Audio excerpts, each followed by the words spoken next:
Today, we're going to dive into something pretty amazing. A masterclass in motivation from, of all places, an ancient sermon known as the Book of Hebrews.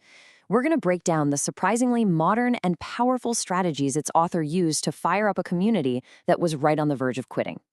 I mean, seriously, think about it. How do you do that? It's a timeless problem, right?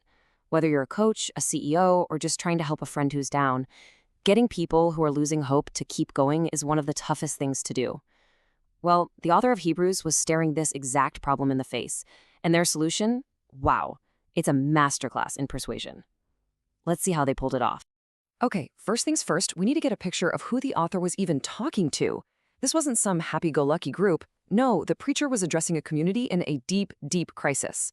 They were feeling a ton of pressure from the world around them. So they were actually suffering for what they believed.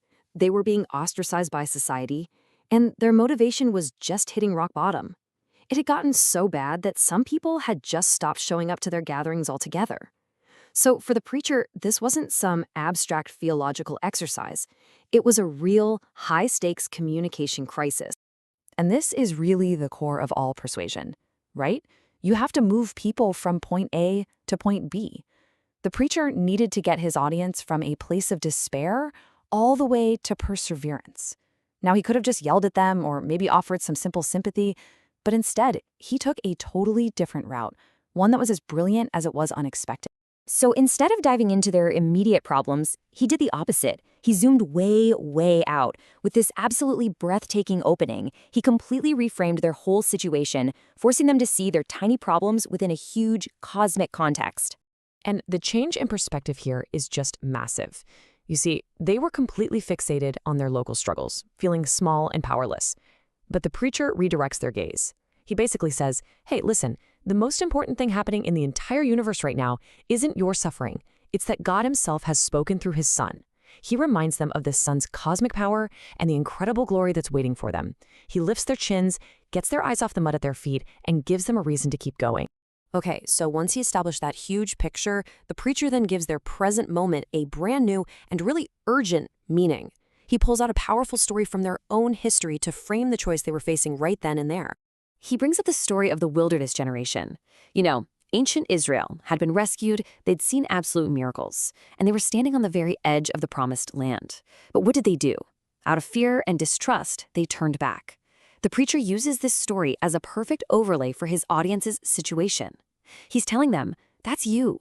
You're at that same threshold. You've come this far. Are you going to trust God and cross over, or are you going to turn back in fear? And here, the preacher nails down the real danger. It wasn't the pressure from the outside. No, the true threat was internal.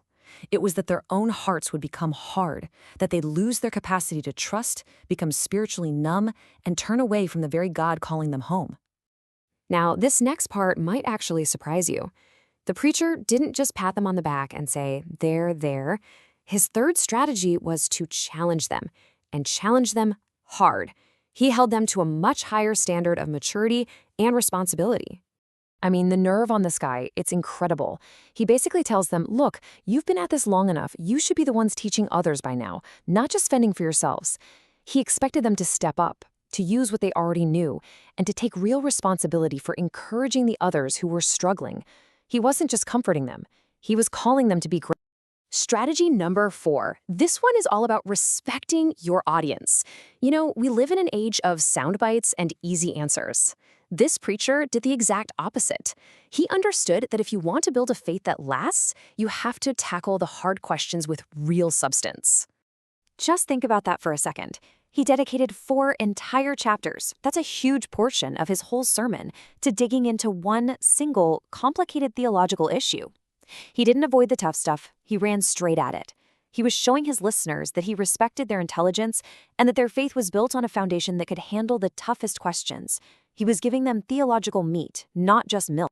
And that brings us to his final strategy, which might just be the most powerful of all. He tapped into that natural human drive we all have, for excellence, for ambition, but he completely rerouted it.